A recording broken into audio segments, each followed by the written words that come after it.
Be ready. 5 seconds.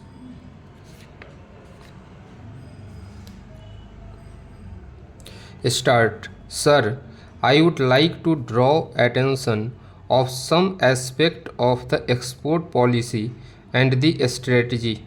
We all know that our exportable surplus is only a very small part of our gross national product, roughly of the order of 5 to 6%. We know, however, that international trade, foreign trade, is a function of international interdependence. No doubt, basically, we produce for our own consumption. But whatever a natural advantage we naturally have to tap it to build exportable surpluses so that then we can earn the necessary foreign exchange for meeting our essential requirements. The essential policy that we have followed is correct. I see nothing wrong to fight against. The policy of export promotion and import substitution must remain our policy. But it seems in actual implementation we have failed on both fronts. Our share of the world trade has come down from roughly 1% about 2 decades ago to less than half a percent in 1984. We remain primarily an exporter of primary products despite all the noise we make about non-traditional items, tea, jute, iron ore, rice, spices, cashew nuts are our mainstay. And we have probably the only exception among the major items, textiles, leather, if you can call it an industrial product.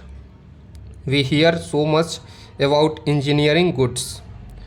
Our export of engineering goods accounts for 0.1% of the total world trade in engineering exports 20 years after we made our first engineering export to the United States sometime in 1977.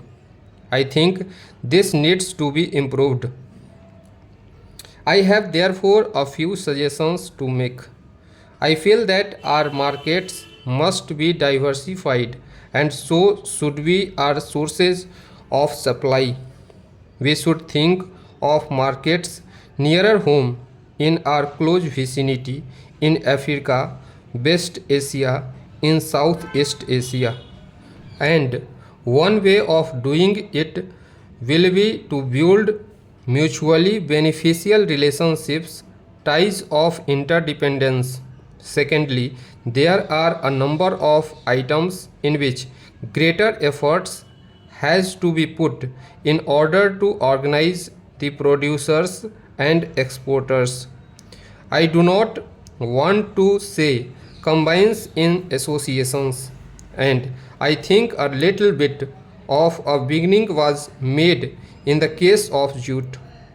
We can do a better collective bargaining with our buyers and we can have more favorable terms of trade, better international marketing than we are having today.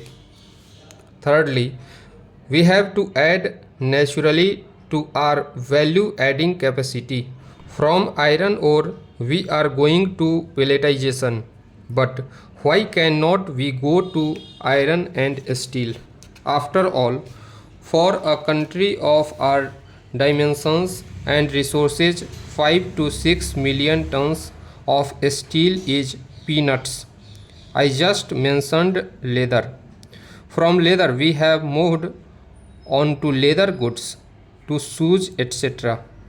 We must diversify our exports because if we want to have a non operational market for non traditional goods, we have to adopt a policy of natural self denial.